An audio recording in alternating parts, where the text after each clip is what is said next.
اچھا، امام نے جہاں پر کوفہ کی مذمت کی تو وہاں کوفیوں میں سے کچھ لوگوں کی مذمت ہے، کوفہ شہر کی نہیں ہے، کوفہ شہر کی مذمت نہیں، بلکہ کوفہ شہر کے لیے امام کی دعا ہے کہ کوئی بھی شخص اگر کوفہ کے ساتھ برائی کا ارادہ رکھتا ہوگا، اللہ اس کے ساتھ برا کرے گا اور اس پر کسی قاتل کو مسلط کر دے گا۔ بسم اللہ والصلاة والسلام علی رسول اللہ وآلہ وآلہ۔ السلام علیکم ورحمۃ اللہ وبرکاتہ۔ الحمدللہ عز وجل ہم نے نہج البلاغہ کے 40 خطبات کو اردو اور عربی اور اردو کے ساتھ اس کا مطالعہ کر لیا ہے، اور مختصر تشریح بھی ہم نے پڑھ لی ہے، اور آپ کے سامنے جو یہ میں ترجمہ اور تشریح پیش کر رہا ہوں، یہ اہل سنت کے جلیل القدر عالم دین مفتی اعظم مصر مفتی محمد عبدہ رحمہ اللہ ونور اللہ مرقدہ، ان کی جو شرح ہے شرح نہج البلاغہ، اس کی روشنی میں پیش کر رہا ہوں۔ آج ہم خطبہ نمبر 41 سے مطالعہ کریں گے۔ خطبہ نمبر 41 ہے وَمِنْ خُطْبَةٍ لَهُ عَلَيْهِ السَّلَامِ إِنَّ الْوَفَاءَ تَوْأَمُ الصِّدْقِ وَلَا أَعْلَمُ جُنَّةً أَوْقَى مِنْهُ۔ سیدنا امام علی علیہ السلام نے اس خطبے کے اندر، جہاں تک میں سمجھا ہوں، جو سیاست ہے اس کی ڈیفینیشن کی ہے، سیاست کیا ہوتی ہے، کیسے کرنی چاہیے، اور کچھ سیاستدانوں کا، دانشور حضرات کا اور سماجی ماہرین کے اخلاقی رویے، اس کی جانب نشاندہی کی ہے، اور ان میں اصلاح کی ہے، اور ان کو یہ بتایا ہے کہ آپ کے اخلاق کیسے درست ہو سکتے ہیں۔ امام فرماتے ہیں ان الوفاء توأم الصدق، وفائے عہد یہ اور سچائی، یہ دونوں توأم ہے، جڑواں ہے۔ وفائے عہد اور سچائی دونوں کا ہمیشہ ساتھ ساتھ ہے، ہمیشہ ہمیشہ کا ساتھ ہے۔ ان الوفاء توأم الصدق، یہ اب آپ دیکھیں کہ اس جملے کے اندر امام علیہ السلام نے بہت تمام فلسفہ اخلاق کو سمجھا دیا، اور ایک شخص کی جو ذاتی زندگی ہے اس میں اس جو کردار سازی ہے اس پر بھی گفتگو کی۔ آپ اگر وعدہ پورا کرتے ہیں اور سچ بولتے ہیں تو آپ کی شخصیت نکھرے گی، آپ کے بارے میں تاثر درست ہوگا، اور اسی طرح پورے معاشرے کی جو اصلاح ہے وہ ممکن ہے۔ جہاں پر سچ ہے وہ معاشرہ آگے بڑھتا ہے، لوگ ان پہ ٹرسٹ کرتے ہیں، اعتماد ہوتا ہے، اور وہیں پر وفا بھی ہوتی ہے۔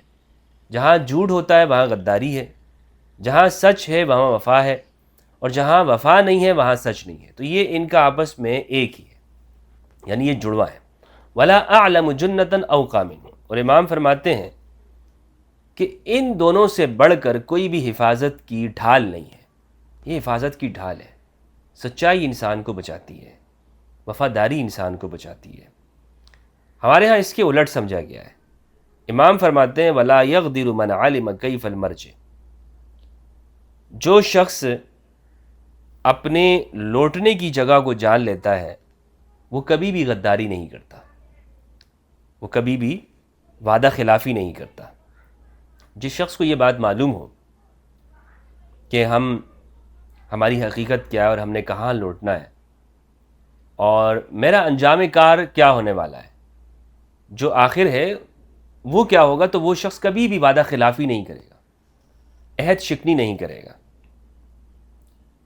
اس کو دنیا کے اندر بھی آپ اس طرح سمجھ لیں کہ اگر کوئی سیاست دان ہو، وہ یہ لوگوں سے وعدہ کرتا ہے کہ میں آنے والے جو انتخابات ہیں، آپ نے اگر مجھے ووٹ دے دیا، میں جیت گیا، تو میں یہ کام کروں گا آپ کے لیے، میں سڑکیں بناؤں گا، میں بے روزگاری کا خاتمہ کروں گا، میں یہ کام کروں گا، میں آپ کے علاقے کے اندر یہ ترقیاتی کام کروں گا۔ یہ سارے وعدے کیے ہوئے ہیں۔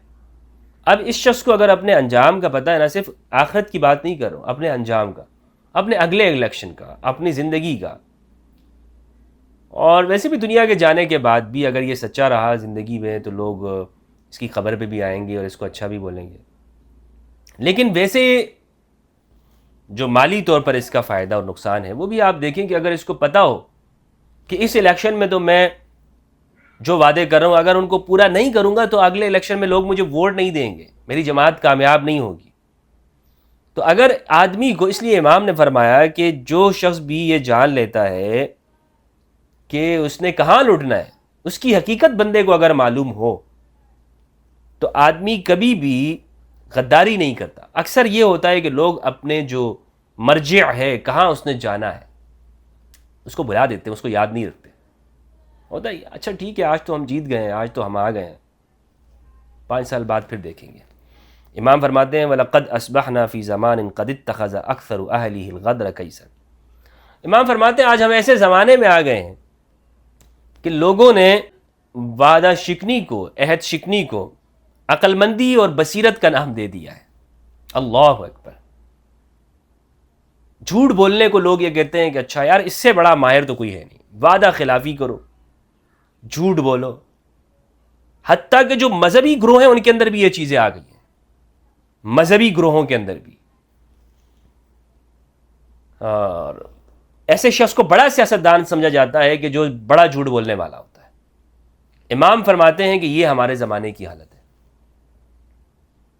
وَنَسَبَهُمْ أَهْلُ الْجَهْلِ فِيهِ إِلَى حُسْنِ الْحِيلَةِ، جو جاہل لوگ ہیں انہوں نے ایسے بندے کا نام رکھ دیا ہے کہ یہ بڑے ہی تدبیر کے بہترین تدبیر والے لوگ ہیں، حسن ہیلہ کرنے والے ہیں، بچاؤ کرنے والے ہیں۔ مَا لَهُمْ قَاتَلَهُمُ اللَّهُ، امام فرماتے ہیں کہ انہیں کیا ہو گیا ہے، ان کا ستیہ ناس ہو۔ قَدْ يَرَى الْحُوَّلُ الْقُلَّبُ وَجْهَ الْحِيلَةِ وَدُونَهُ مَانِعٌ مِّنْ أَمْرِ اللَّهِ وَنَهْيِهِ فَيَدَعُوهَا رَأْيَ عَيْنٍ بَعْدَ الْقُدْرَةِ عَلَيْهَا۔ اللہ اکبر۔ امام کہتے ہیں یہ ان کی کیا، جو ان لوگوں نے تدبیر کا نام رکھ دیا ہے، وعدہ شکنی کو یہ لوگ حکمت کہتے ہیں، تدبیر کا نام رکھ دیا ہے۔ امام فرماتے ہیں کہ انہیں کیا معلوم کہ جو شخص زمانے سے آشنا ہوتا ہے، یعنی زمانے سے جس نے ہیر پھیر سے جو واقف ہو، اچھے اور برے کو وہ سمجھ چکا ہو،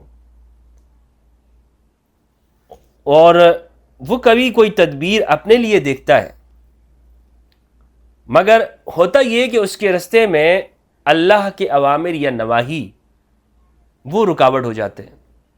اب وہ شخص فَيَدَعُوهَا رَأْيَ عَيْنٍ بَعْدَ الْقُدْرَةِ عَلَيْهَا، یہ شخص اللہ کے خوف سے اور اس پہ قدرت ہونے کے باوجود ان سارے فوائد کو چھوڑ دیتا ہے۔ یعنی اسے معلوم ہے کہ اگر مثال کے طور پر اس رستے سے میں چلا تو مجھے یہ سارے فائدے ہوں گے، یہ سارے میں مناسب بھی حاصل کر سکتا ہوں، لیکن نہیں، آگے تو اللہ کی حدود آ گئی ہے۔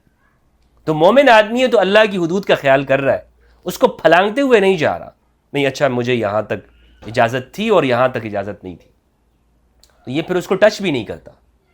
یہ شخص اصلی سیاستدان امام علی کے نزدیک دھوکہ نہیں دیتا۔ ایسا شخص کیا کرتا ہے کہ وہ اسے پتا ہے کہ یار اگر میں نے اپنی حمایت اور عصبیت ملانے کے لیے، کوئی بری بات نہیں ہے کہ آپ چاہتے ہیں کہ یار آپ کی جماعت میں لوگ زیادہ ہوں، لوگ آپ کو زیادہ ووٹ دیں، لوگ آپ کے ساتھ زیادہ حصہ، یہ کوئی بری بات نہیں ہے، لیکن کیا ان سارے رستوں کو اختیار کرنے کے لیے ضروری ہے کہ اللہ کی حدود کو توڑا بھی جائے، انہیں پھلانگا بھی جائے اور ان کی رعایت نہ کی جائے؟ امام فرماتے ہیں کہ آپ چلتے رہیں، لیکن خدا خوفی یہ ہے کہ اگر ایسا وقت آ جاتا ہے، آپ کو معلوم ہے کہ میں نے اگر اس سے آگے بڑھایا تو میں حدود اللہ کی خلاف ورزی کرنے لگ جاؤں گا، تو پھر آپ وہ کام نہ کریں، آپ پھر وہ چھوڑ دیں۔ وَيَنْتَهِزُ فُرْصَتَهَا مَنْ لَا حَرِيجَةَ لَهُ فِي الدِّينِ، اور اسے موقع سمجھ کر کوئی فائدہ اٹھا لیتا ہے جسے دین کا کوئی احساس نہیں ہوتا۔ جسے دین کا احساس نہیں ہے وہ کہتا ہے اچھا ٹھیک ہے یار، کون سے ہمیں یہ ہمیشہ وقت ملتا رہے گا، چانس لگے گا، اب آئے ہو تو بس اس بہتی گنگا کے اندر ہاتھ دھوتے رہو اور کرو جناب جتنی کرپشن کر سکتے ہو، یا جتنا بھی تم وقت نکال سکتے ہو، یا جتنا بھی تم دھوکہ دے سکتے ہو، جھوٹ بول سکتے ہو، کرتے رہو، یہ سارے ذرائع استعمال کرتے رہو۔ کس نے دیکھا ہے کہ آگے 5 سال بعد ہمیں حکومت ملتی بھی ہے یا نہیں ملتی ہے، یا جناب ہم یہ منصب ہمیں ملے گا یا نہیں ملے گا؟ نہیں جناب، یہ دنیا کتنے دنوں کی ہے، اس میں جس طرح سے بھی مال آتا ہے لے لو، جس طرح سے بھی آپ کام کر سکتے ہیں کر لیں، کسی اور کو نقصان کر سکتے ہیں کر لیں۔ امام فرماتے ہیں کہ اس کو دین کا احساس نہیں ہو۔ جس کو دین کا احساس ہے نا، وہ حدود اللہ کی خلاف ورزی نہیں کر رہا ہوتا۔ تو ویسے اس میں صرف سیاست دانوں کے لیے نہیں، زندگی کے ہر شعبے سے تعلق رکھنے والے ذمہ دار کے لیے اس میں ایک رہنمائی ہے امام علی علیہ السلام کے اس فرمان کے اندر خطبے میں. خطبہ نمبر 42 ومن خطبۃ اللہ علیہ السلام ایھا الناس ان اخوف ما اخاف علیکم اثنان اتباع الہوا وطول العمل. اے لوگو، مجھے تمہارے اوپر سب سے زیادہ جن چیزوں کا خوف ہے نا وہ دو چیزیں ہیں. ایک تو خواہشات کے پیچھے چلنا، اور دوسرا لمبی لمبی امیدوں کا باندھنا. لمبی امیدیں، لمبی لمبی پلاننگ. امام فرماتے ہیں فَأَمَّا اتِّبَاعُ الْهَوَىٰ فَيَصُدُّ عَنِ الْحَقِّ وَأَمَّا طُولُ الْعَمَلِ فَيُنْسِي الْآخِرَةَ. بات یہ ہے کہ جو خواہشات ہوتی ہیں، جو خواہشات کے پیچھے چلتا ہے تو یہ اس کو حق سے روک دیتی ہیں، اور جو لمبی امیدیں ہیں یہ آخرت بلا دیتی ہیں. اب بھی ایسا ہے کہ حق کی راہ میں اکثر جو رکاوٹ ہوتی ہے وہ لمبی خواہشیں ہوتی ہیں. اس لیے اہل دنیا وہ انسان کے اندر وہ سب سے پہلے خواہشات کو زندہ کرتے ہیں.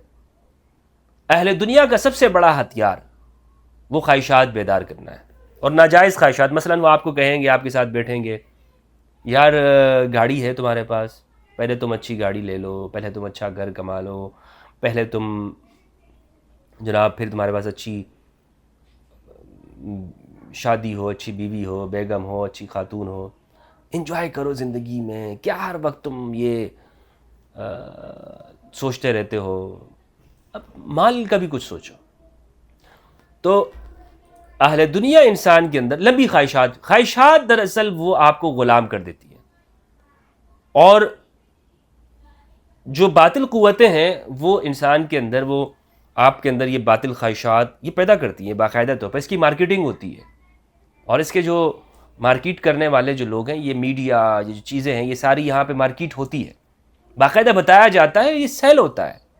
شیطان کے کارندے ہیں، موجود ہیں، اور وہ چونکہ ان کو اپنے جیسے لوگ چاہیے ہوتے ہیں کہ جو ان کی خواہشات نفسانی کے اندر وہ آگے بڑھتے رہے. اگر وہ ان کو اپنے جیسے لوگ نہیں ملیں گے تو ان کا جو سرمایہ ہے وہ کہاں جائے گا؟ وہ پڑا پڑا وہ تو ختم ہو جائے گا نا. اس لیے وہ اپنے جیسے لوگ وہ کہتے ہیں کہ بھائی زیادہ ہونے چاہیے.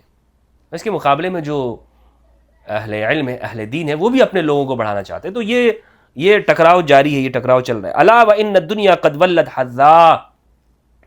معلوم ہونا چاہیے کہ دنیا تیزی سے آگے بڑھ رہی ہے، جا رہی ہے. فلم يبق منها الا صبابۃ كصبابۃ الاناء استبها صابها. اس میں سے باقی نہیں بچا ہے مگر اتنا جتنا برتن کے اوپر تری بچتی ہے. دنیا میں سے تھوڑا سا حصہ بچ گیا ہے.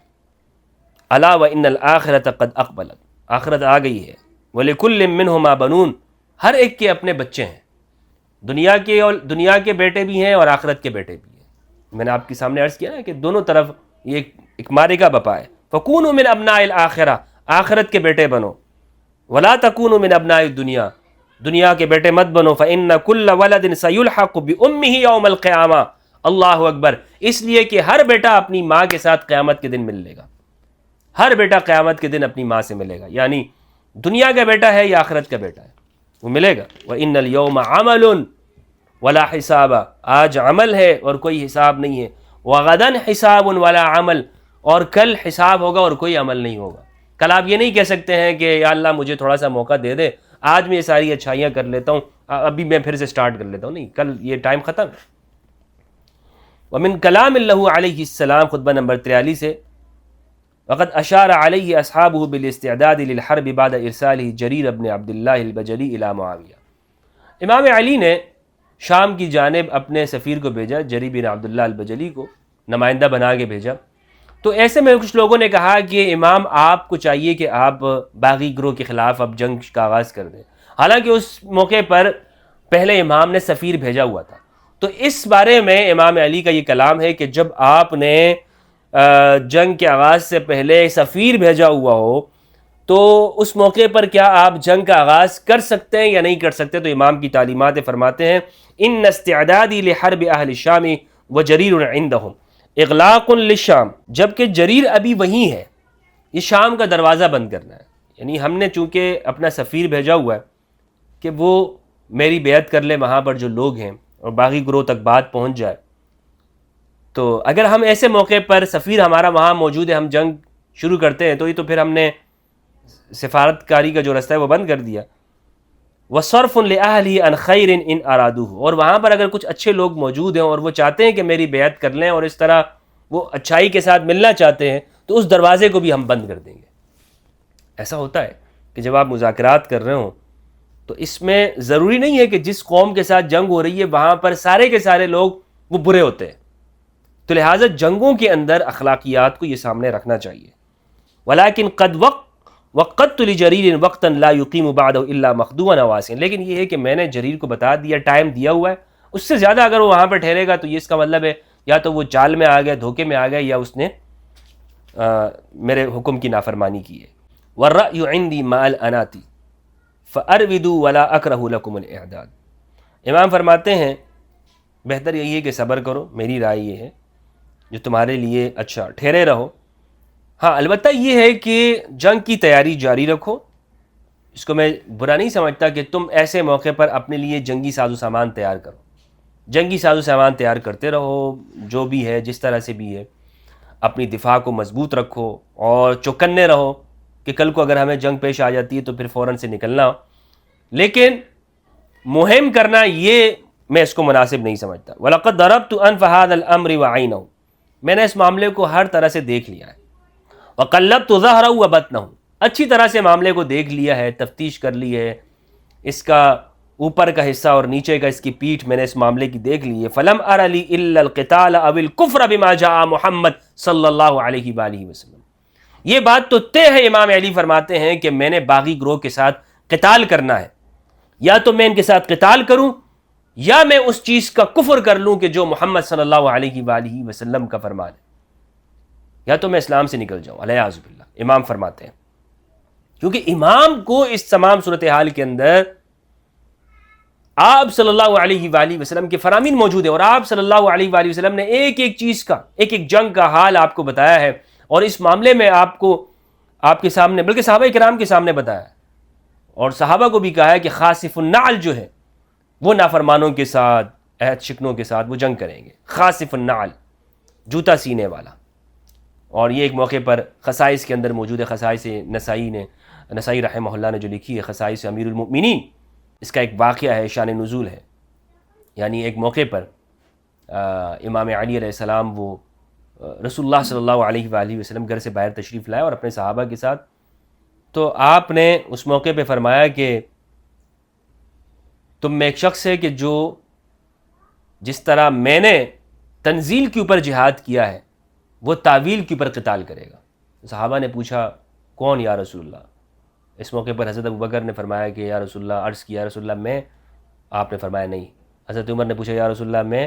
ارشاد مآب نے فرمایا کہ نہیں. فرمایا لیکن وہ شخص کہ جو جوتا گھانٹ رہے ہیں. تو امام علی علیہ السلام پیچھے رہ گئے تھے، اس لیے کہ امام علی علیہ السلام کے پاس رسول اللہ صلی اللہ علیہ وآلہ وسلم کا ہی کہ نالین مبارک تھے. تو امام علی اس کو صحیح کر رہے تھے، اس کو درست کر رہے تھے. امام نے تو رسول اللہ نے فرمایا کہ یہ کہ جو جوتا درست کرنے والے. اچھا، تو یہ امام علی کو کئی مواقع پر رسول اللہ نے فرمایا. تو اس لیے اس پر بہت کوئی شخص اگر بحث کرتا ہے کہ علی نے ایسا کیوں کیا، علی نے ایسا کیوں کیا، اور رسالت مآب کے فرامین کی روشنی میں کیا ہے. علی کی سیاست رسول اللہ کے فرمان کی روشنی میں چلتی ہے، اپنے اتباع ہوا کے اوپر نہیں ہے علی کی سیاست. اِنَّهُ قَدْ كَانَ عَلَى الْأُمَّةِ وَالٍ أَحْدَثَ أَحْدَاثًا. امام فرماتے ہیں کہ امت پر ایسے والی تھا کہ جس نے کچھ واقعات کیے اور لوگوں کو بولنے کا موقع دیا. فَقَالُوا ثُمَّ نَقَمُوا فَغَيَّرُوا، اور لوگوں نے زبانی کہا سنا، پھر بگڑے ان کے اوپر، اور پھر بالآخر انہوں نے سارا ڈھانچہ خراب کر دیا، سارا ڈھانچہ بدل دیا. تو امام فرماتے ہیں اس لیے جو ہے نصوص کی روشنی کے اندر تو جنگ تو ہوگی، اور کیونکہ یہ سارا معاملہ جو ہے یہ سارا واضح ہو چکا ہے. خطبہ نمبر 44 سے ومن کلام اللہ علیہ السلام لما حرب مسقلۃ بن حبیرہ الشیبانی الی معاویۃ وکان قد ابتاع سبی بنی ناجیہ من عامل امیر المؤمنین وآتقہم فلما طالبہ بالمال خاص به وحرب الی الشام. شامی گروہ کے حصے لوگ کیسے بنتے گئے وہ مختلف ہی ہے. اس پر میں انشاءاللہ عز و جل جب ہم ایک پورا سلسلہ شروع کر رہے ہیں علی کے دوست کے عنوان سے، اور پہلے میں نے یہ 2-3 سال پہلے اس پر گفتگو کی تھی اصحاب امیر المؤمنین کے عنوان سے، ابو ایوب انصاری، عمار یاسر، خباب بن الارت اور خزیمہ بن ثابت، سہل بن حنیف، عثمان بن حنیف، صعصع بن سوحان، تقریباً 100 بدری صحابہ ہیں. تو ہم دوبارہ اس کا آغاز کریں. اس میں بھی میں آپ کو بتاؤں گا انشاءاللہ کہ کچھ لوگ ایسے تھے کہ جو امام کے لشکر میں سے وہاں شام کے لشکر میں شامل ہوئے، کچھ وہاں سے بھی آئے ہیں. تو اس کی وجوہات کیا ہوتی رہی ہیں، کیوں ایسا ہوتا رہا ہے؟ بڑی دلچسپ چیزیں آپ کے سامنے آئیں گی. الاستیعاب فی معرفت الاصحاب سے ابن عبد البر اندلسی کی، ابن الاسیر جزری کی اسد الغابہ، اور اسی طرح الاصابہ فی تمییز الصحابہ ابن حجر اسقلانی کی. ان 3 کتابوں کی روشنی میں یہ سلسلہ شروع کرنے جا رہا ہوں، اور یہ انشاءاللہ بہت مفید اور معلوماتی سلسلہ ہوگا آپ کے لیے. امام فرماتے ہیں کہ خدا مسقلہ کا برا کرے. قبح اللہ مسقلہ. ایک واقعہ ہوا تھا اور اس شخص پر امام علی نے اس نے مالی کرپشن کر لی تھی. امام علی علیہ السلام اس پر غصہ ہوئے اور یہ شخص چلا گیا اور وہاں شامی گروہ کا حصہ بن گیا. قبح اللہ مسقلہ، مسقلہ کا برا ہو. فعل فعل السادتی، کام تو اس نے شروع میں اچھا کیا. وفر فرار العبیدی، لیکن غلاموں کی طرح بھاگ نکلا. اس نے اچھا کام یہ کیا تھا کہ کچھ غلاموں کو اس نے آزاد کیا اور کہا تھا قیمت میں دوں گا، اور پھر جب قیمت کے مطالبے کا وقت آیا تو پھر یہ نام بنانے کے لیے تو اس نے کہہ دیا تھا کہ میں دوں گا، اور وہاں لوگوں کو جنگ کرنے سے روک دیا تھا اور غلام آزاد کر دیے تھے. لیکن اب وہ ٹال مٹول کرتا رہا اور امام اس سے کہتے رہے کہ بھائی جو وعدہ تم نے کیا ہوا ہے وہ تو ادا کرو، ان کی قیمتیں تو دو. تو وہ قیمت نہ دینے سے اپنے آپ کو بچاتا رہا اور فرار ہو گیا. فما انطق مادحہ حتی اسکتہ، تو اس نے اپنی تعریف کرنے والے کو چپ کرا دیا. یعنی اس نے جو اچھا کام کیا تھا اس کی جو تعریف ہونی تھی، اور تعریف کرنے والا جب زبان کھولتا اس نے پہلے سے چپ کرا دیا کہ چپ ہو جا بھائی، میری تعریف مت کرنا. کیسے کہ بھائی یہ بھاگ گیا وہاں سے. ولا صدق واصفہ حتی بکتہ، اور اپنی تعریف کرنے والے کے قول کے مطابق اپنا عمل پیش کرنے سے پہلے ہی اسے خاموش کر دیا. وَلَوْ أَقَامَ لَأَخَذْنَا مَيْسُورَهُ وَانْتَظَرْنَا بِمَالِهِ وُفُورَهُ، اگر وہ ٹھہرا رہتا تو ہم اس سے اتنا ہی لے لیتے جتنا اس کے لیے ممکن ہوتا.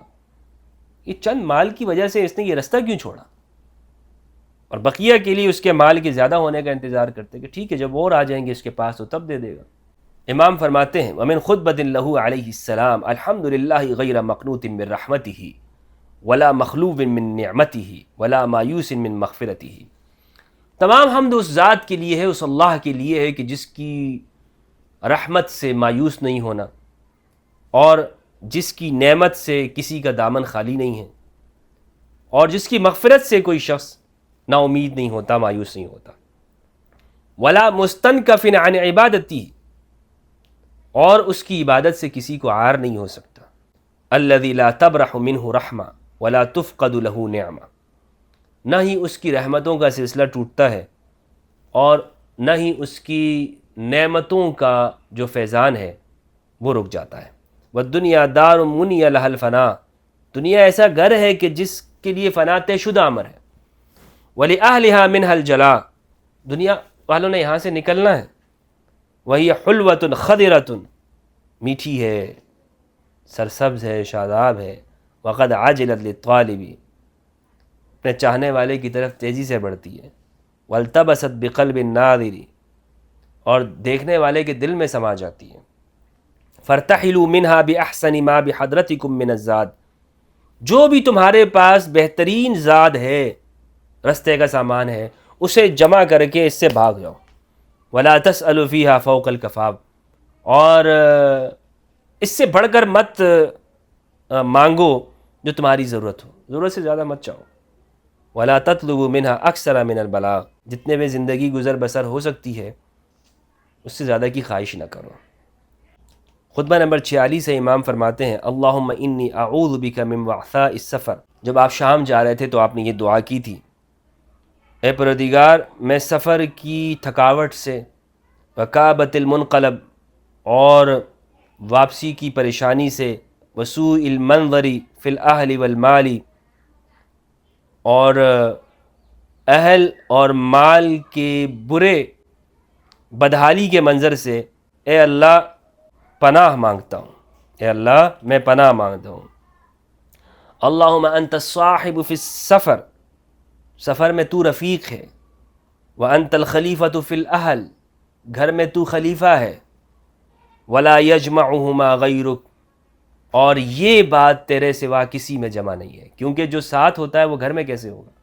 یہ تو اللہ کی ذات ہے کہ جو سفر میں بھی ساتھ ہے، اور جو میں جو پیچھے گھر والوں کو چھوڑ رہا ہوں ان کے ساتھ بھی اللہ ہے۔ لِأَنَّ الْمُسْتَخْلَفَ لَا يَكُونُ مُسْتَصْحَبًا، اس لیے کہ جسے پیچھے چھوڑ دیا جائے وہ ساتھ نہیں ہوتا، والمستصحب لا يكون مستخلفا، اور جو ساتھ ہو وہ پیچھے نہیں ہوتا۔ خطبہ نمبر 47 ہے، وَمِن کلام اللہ علیہ السلام فی ذکر الکوفہ، کوفہ کے بارے میں امام کا فرمان ہے، فرماتے ہیں کأنی بک یا کوفہ، اے کوفہ گویا کہ میں دیکھ رہا ہوں تمدین مد الادیم العکاظی، تجھے کھینچا جا رہا ہے جیسے بازار عکاظ کے اندر چمڑوں کو کھینچا جاتا ہے۔ بازار عکاظ جو ہے وہ بازار تھا، زمانہ جاہلیت کے اندر لگا کرتا تھا، اور اس کی ایک رونق ہوتی تھی، لوگ وہاں شعر و شاعری کرتے تھے، بڑا بڑا فیسٹیول وہاں ہوتا تھا۔ جب حج شروع ہو گیا تو وہ ختم ہو گیا، مارکیٹ ختم ہو گئی۔ تعرکین بالنوازل، اچھا تمہیں کچلا جا رہا ہے جو حوادث ہیں مصیبتوں کے ساتھ، وترکبین بالزلازل، اور مصیبتوں کا تو مرکب بن گیا، وانی لاعلم انہ ما اراد بک جبار سوءا الا ابتلاہ اللہ بشاغل، اور مجھے یہ بات معلوم ہے کوفہ کہ جو ظالم، جو سرکش تیرے ساتھ برائی کا ارادہ کرے گا اللہ اسے کسی مصیبت میں جگڑ دے گا، ورماہ بقاتل، اور کسی قاتل کی عزت پر لے آئے گا کوفہ کے لیے۔ اچھا، امام نے جہاں پر کوفہ کی مذمت کی تو وہاں کوفیوں میں سے کچھ لوگوں کی مذمت ہے، کوفہ شہر کی نہیں ہے، کوفہ شہر کی مذمت نہیں، بلکہ کوفہ شہر کے لیے امام کی دعا ہے کہ کوئی بھی شخص اگر کوفہ کے ساتھ برائی کا ارادہ رکھتا ہوگا اللہ اس کے ساتھ برا کرے گا اور اس پر کسی قاتل کو مسلط کر دے گا۔ اور اسی طرح یہی ہوا کہ جو زیاد ابن ابی ہے، عبید اللہ بن زیاد کا جو باپ تھا، وہ امام پر سب و شتم کر رہا تھا، ایک دن تو اس کو فالج ہو گیا، اس کا انجام برا ہوا۔ عبید اللہ بن زیاد، اس کا انجام بھی یہی ہوا کہ کوڑ میں مبتلا ہو گیا تھا وہ، اور آخر میں اس کو مار دیا گیا۔ تو جس نے بھی کوفہ کے ساتھ برائی کا ارادہ کیا اس پر وہیں پہ عذاب آیا، اسی جگہ پہ عذاب آیا۔